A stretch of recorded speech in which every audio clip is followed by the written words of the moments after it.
Good morning, Brew Daily show. I am Neal Freyman. And I'm Toby Howell. On this very nice 6-9 show, we're going to chat about the business fallout of this historically smoky week in the Northeast. And we'll discuss why speeding on Finland's roads could cost you more than $100,000. Then we'll get into how Tesla is trying to build the one electric vehicle charger to rule them all, before finishing up with a story about the most expensive Mexican restaurant the state of Colorado has ever seen. Neal, we made it. It's Friday, June 9th. Let's ride.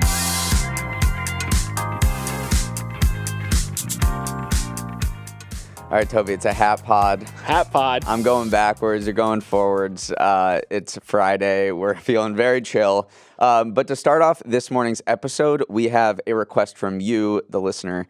So we're going to do an MBD episode coming up, interviewing Money with Katie, who is the Brew's personal finance expert. Katie is really brilliant, and she thinks about personal finance literally all day. So we want to bring her in to the studio to dish some knowledge to our audience. But to make this interview the most impactful possible for you, we want to know what personal finance issues you're dealing with right now. So hit us up, Morning Brew Daily at morningbrew.com with your personal finance questions. Maybe you're wondering about whether it makes sense to put your money in Apple's new savings account, or whether to buy or rent a house, or whether you should open up an IRA in addition to your employer's 401k. I'm wondering all of those things. Thank you. Yes. So, Toby, write in with some questions. Yeah. It's all fair game. Send your personal finance questions into Morning Brew Daily at morningbrew.com. We're going to take a look and pluck a bunch to ask Katie in the coming days and weeks. Also, if you're a YouTube watcher, you can drop it in the Sure. YouTube comment section, because we'll also be looking there. All right. Before we get to the business news of the day, I want to touch on really the biggest headline that's going around right now. Livy apparently rizzed up baby Gronk. No. Oh, gosh. No, President Trump became the first former president to be indicted on federal charges last night. His lawyer confirmed this appears to be related to his handling of that trove of classified documents that he took with him to his Mar-a-Lago residence after he was not president anymore. There was this ensuing investigation that included the searching of his home last summer by the FBI. So this is the second time that Trump has been indicted. The first one was over falsifying business records in New York about 2 months ago. Trump pleaded not guilty in that case and claimed he was also innocent in this documents case. So we don't know the specific charges of this yet, but reports say they include violating the Espionage Act, making false statements, and a conspiracy to obstruct justice.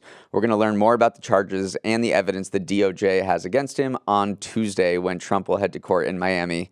Meanwhile, despite all this legal trouble, and this may not even be the last time Trump is charged criminally because there are other investigations going, he's still running for president, and he has a very wide lead over his rival, Ron DeSantis. He's kind of Thanos collecting the Infinity Stones of indictments right now. But yeah, it seems like it's not hurting his lead. But this one may be way more devastating. And it's whatever the biggest Infinity Stone is in the Yeah, middle this of the one gauntlet. is tough. This one is very tough. I like that metaphor. I don't know anything about Marvel, but that sounds right. There we go.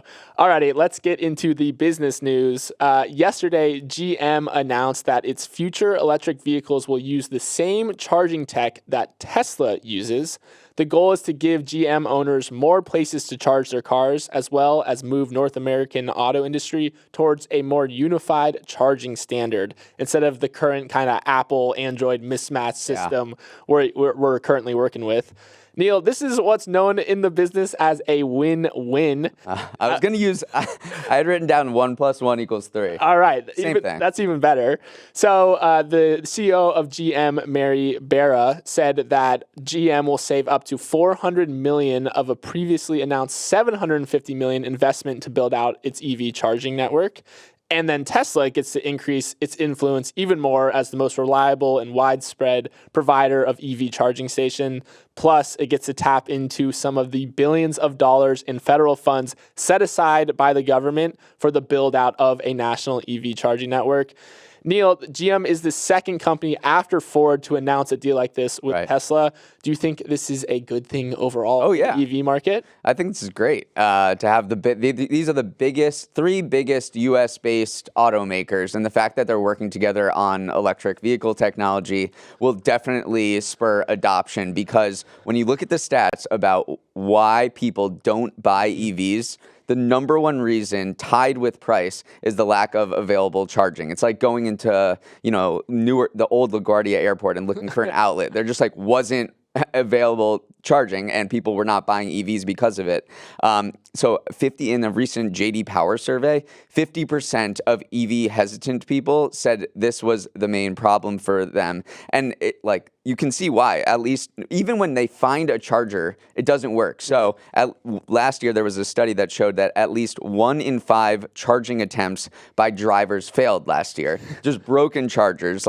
Again, back to my airport outlet metaphor. Nothing worse than finding one and then it doesn't work. Meanwhile, EV adoption, people are buying more cars than at a faster rate than the charging network is getting built out. Mm-hmm. So I think this is good for everybody. Yeah, and if you're saying why Tesla's charging network is seen as the most reliable in the country, so that's a huge factor. Right. And we were talking about reasons people buy electric vehicles, and actually Clean Technica, which is a EV kind of publication, says that people in their research, the primary reason people buy Teslas, and even the sole reason people buy Teslas, is because of their charging network. Yeah. So it truly is just kind of the best of the best. And so that's why GM is saying, that's not the only reason why. It sounds like Tesla's being so magnanimous and saying, hey, yes, everyone can use our charging network, but the line about the federal funds, they're going to clear billions of dollars in support from the federal government. It is kind of funny how this happened, because there was this existing charging tech called the combined charging system that all of the automakers agreed to in 2012, and they're like, yeah, we'll build this tech. And then I guess Elon was like, I think I can do this better, and then built a separate, charging network. It's very much like, your smartphone metaphor, like Apple building its own chargers, and, not going along with the rest of the industry with USB-C. That was not a good idea, first of all.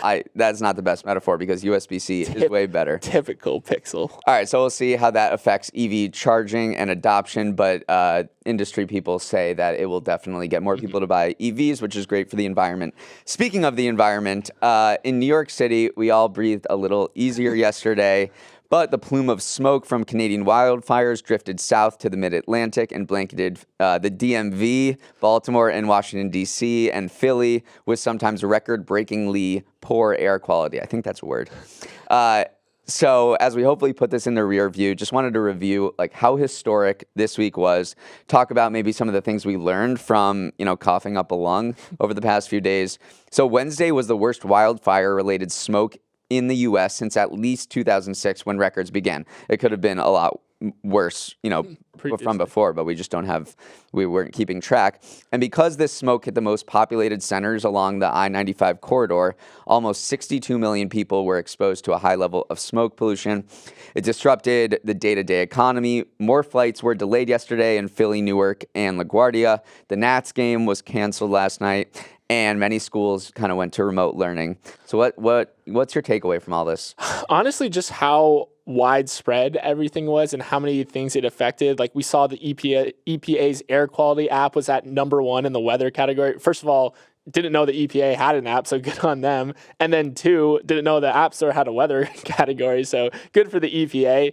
And then also, just scrolling through Amazon, you saw masks were all over the homepage. We saw the Google Trends report showing that air purifier searches for air purifiers were way up. So I just love seeing the ripple effects for something like this. Well, before you move on, we were talking about on Wednesday. We were like, what stocks are going to benefit? Right. It looks like Whirlpool and Carrier Global, which sell air purifiers, they both went up 8%. Yeah. Again, how do we not think? I know we're not financial. Neal, we are not financial experts. We say this on the beginning of every segment, but you're totally right. The people were looking for like the economic angle and how to profit for this, obviously. I also just want to give a shout out to TikTok, actually, because I saw so many videos documenting firsthand experiences of people on the ground in New York, in Philly, saying, look at how crazy this is. And I think it's leading to kind of a greater sense of empathy for these kind of environmental disasters like this.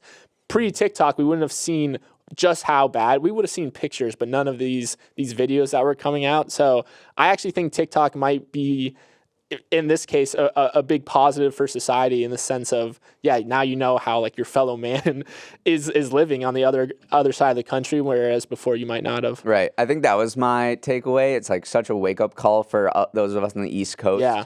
People on the West Coast and in places in Asia like Pakistan and Delhi kind of live like this on a daily basis, or at least in many parts of the calendar. They suffer from AQI levels, and now I know what AQI is because of this week, of like 200 and 300. And now many of you listening probably know what that means as well, even though you didn't previously.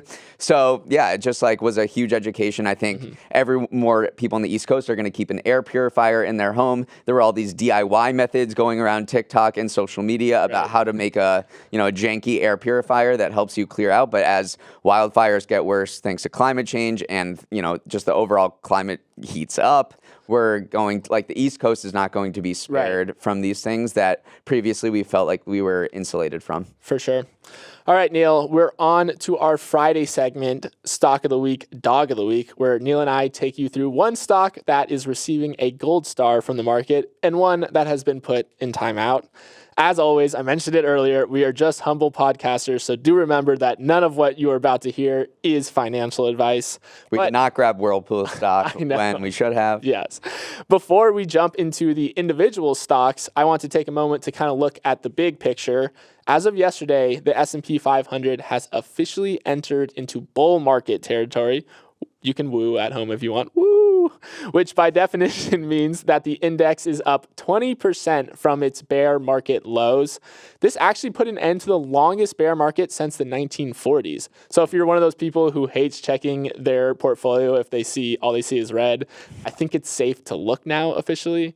But okay, Neal, that's the macro picture. You're up first. What is our stock of the week? Our stock of the week, Carvana might be having a bit of a nirvana. And I'm going to credit TechCrunch with that line.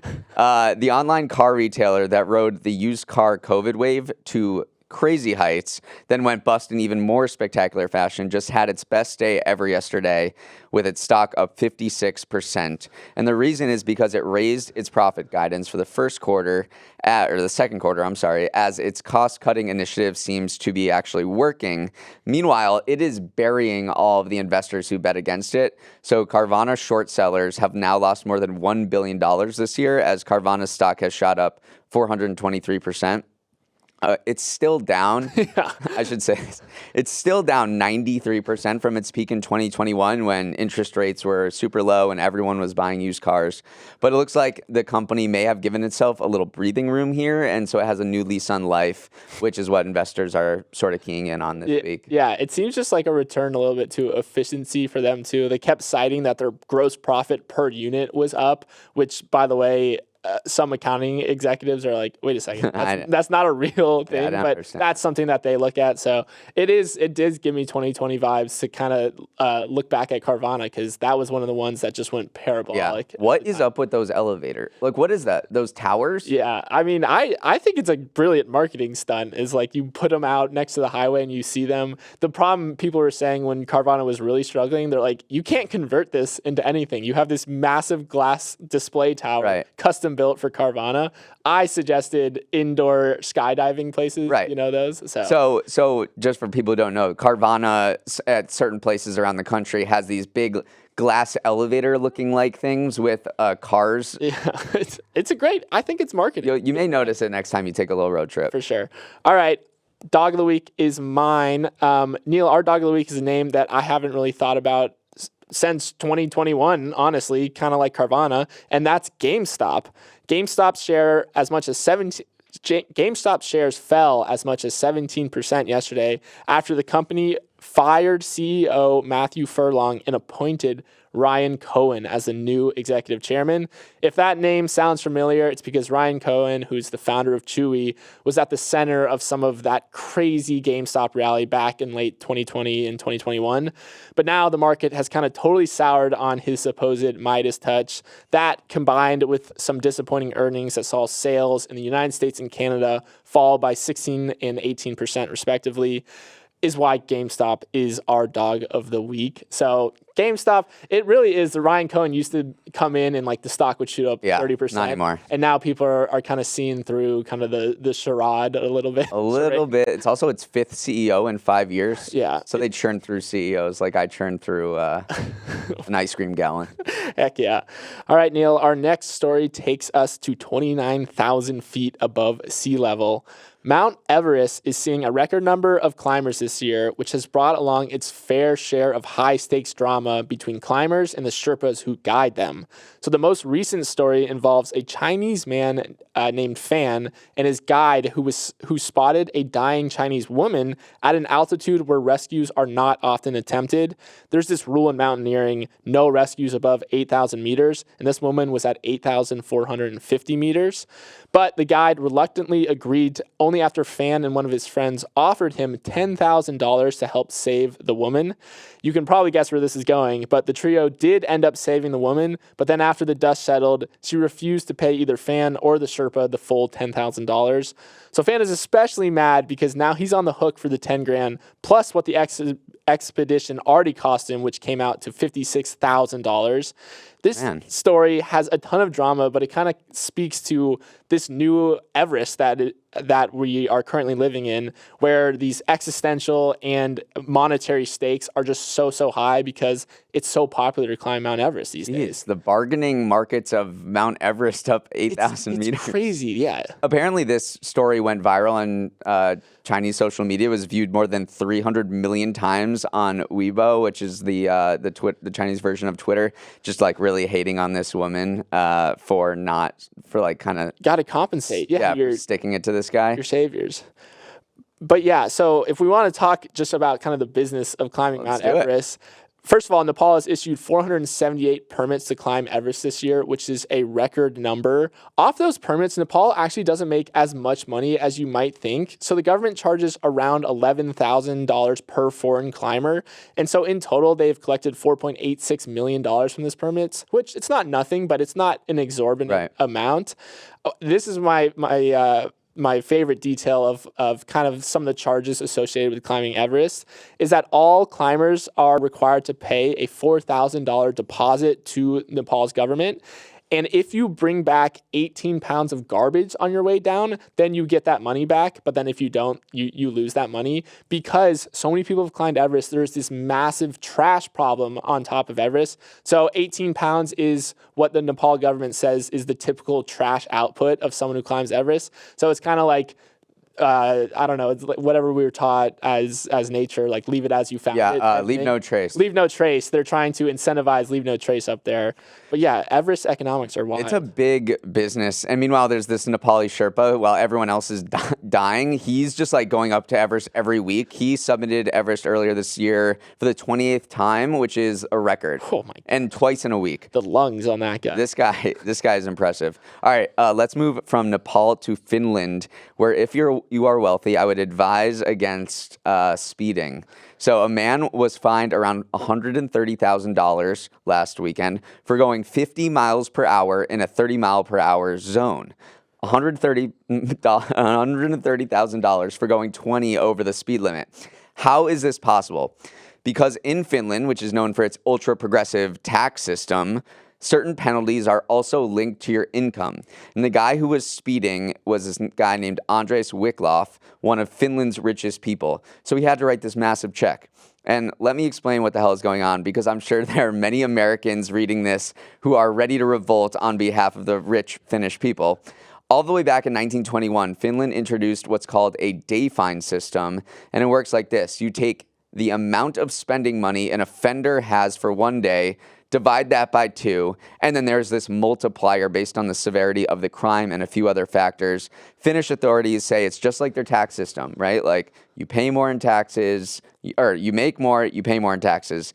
You make more, the more you pay in fines. Is this good public policy, Toby? I mean, it is. I was digging into, is it good economic policy? And on the one hand, rich people do, on the average, drive more recklessly. So if you charge them more, then technically you're disincentivizing reckless driving from the group most likely to do it. So I was like, okay, totally on board with this. But then some people were saying, do we want more speeding in poorer neighborhoods because it's the fine is less severe? So I can see how there's kind of a trade-off on both sides. So that was a professor of economics, Casey Mulligan, his take from the University of Chicago. But yeah, there's a lot of like game theory here and like social theory. Oh my God, it got my mind into a pretzel. My first thought was that this is basically a driving tax. Yeah.